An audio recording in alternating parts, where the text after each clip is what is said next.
Chers amis, comme vous le savez, mon combat de ces 2 dernières décennies a porté essentiellement sur l'engagement politique des chrétiens. Avant, j'interpellais surtout le clergé sur la nécessité d'évangéliser la vie politique à travers la critique sociale permanente, car il me semblait que ce clergé ne le faisait pas assez. Mais ces derniers temps, j'ai déplacé le curseur vers les chrétiens eux-mêmes, parce que c'est la mission première des chrétiens laïcs d'être engagés dans la cité pour servir le bien commun et la justice sociale. Et comme nous sommes en période d'inscription sur la liste électorale au Cameroun, je voudrais ici humblement suggérer aux évêques et aux prêtres de décréter dans leur diocèse un dimanche des inscriptions sur les listes électorales et d'inviter à cet effet les équipes d'Elecam dans les paroisses pour encourager les chrétiens à s'inscrire, pour ainsi se préparer à exercer leur droit de vote. Ce serait faire œuvre de catéchèse politique. Parce qu'on ne peut plus se contenter de faire la catéchèse des sacrements et de la liturgie. Il faut aussi désormais faire la catéchèse de l'engagement politique du chrétien et considérer cet engagement politique comme un devoir de tout chrétien. Parce que Jésus que nous suivons n'était pas un pleurnichard désengagé, mais un homme de foi engagé dans la vie sociale de son temps. Un chrétien ne pleurniche pas. Il s'engage pour que les choses changent.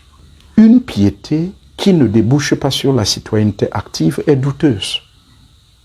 Un christianisme qui ne nous aide pas à être des bons citoyens est frelaté.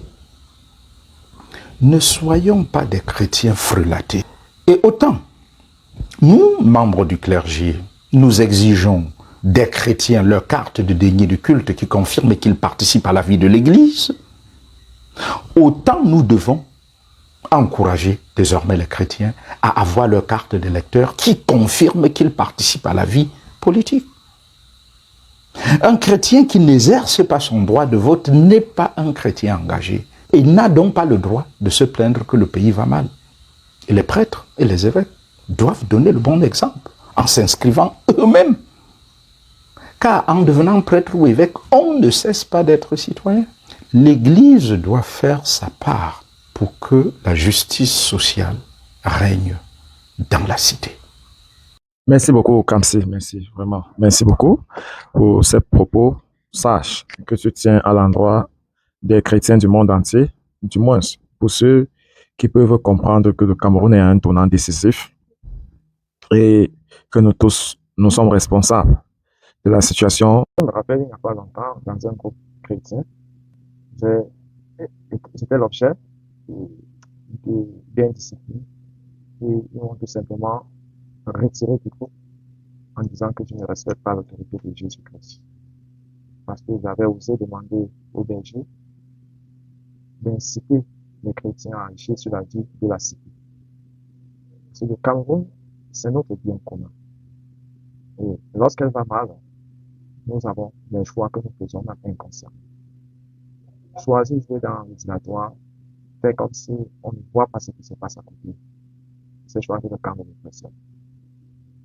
Et le dit ainsi a menacé la tranquillité du berger qui a estimé que les responsables du groupe devaient m'extirper. Depuis que je suis parti de là, je n'ai plus jamais senti l'envie de revenir parce qu'en réalité, et j'ai compris que tôt ou tard, ils vont s'en rendre compte que ce pays mérite la contribution de tous et que victimiser les autres à cause de leurs émancipations est peine perdue. Parce qu'il y a longtemps, beaucoup ont cru que la situation devait bientôt changer, que les autres devaient quitter pour eux. Sauf que non. C'est l'éducation qui nous a formés à être comme ça.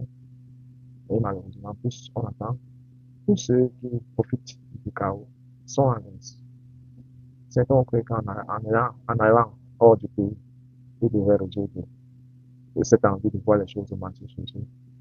Mais ils ont oublié cette leçon qui dit ne plus jamais te sentir chez les autres comme chez toi. Et ils sont d'ailleurs, ils sont habitués, ils ont un esprit du développement, c'est-à-dire un esprit des gens qui s'émancipent.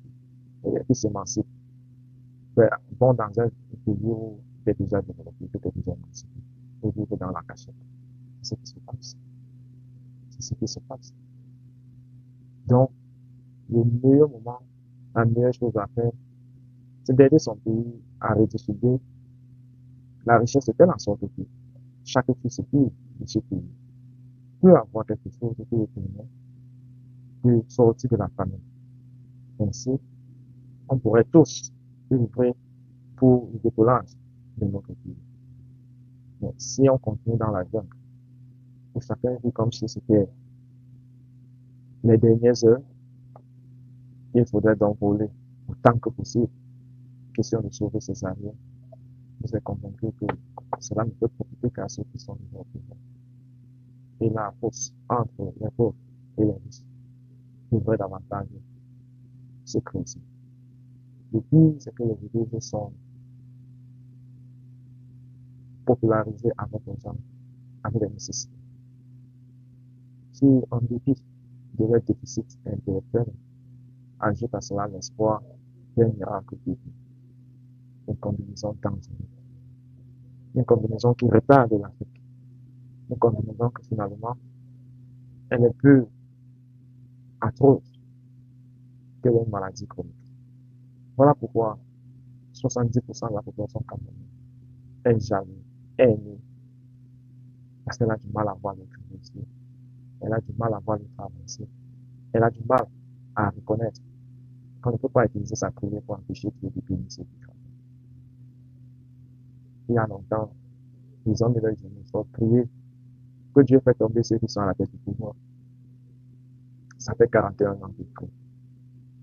Un enfant de 41 ans est un adulte. Vous croyez que Dieu vous a abandonné? Non, sauf que vous êtes sur la mauvaise piste. Vous avez choisi de prier sans agir. Or, Dieu ne bénit que les actions. Le message est clair. Allez vers vos cartes, avec vos cartes. Soyez prêts au moment venu. Les consignes seront données comme ce qui est fait en ce moment, pour que vous puissiez voter et protéger vos votes en cas de besoin, pour qu'à jamais le choix de votre cœur soit à conséquence du résultat. Oui, par le passé, ça ne passait pas. Oui, par le passé, vous n'avez pas confiance à ce système. Mais, à l'impossible de notre nous devons faire confiance comme ces apôtres de Jésus-Christ. Dans, euh, dans la chronique des poissons et de la pêche, nous devons aller encore à l'assaut, une fois de plus, et tenter de voir si cette fois-ci, ça serait la bonne. J'espère qu'on s'entend et qu'il nous arrivera des choses. À très bientôt.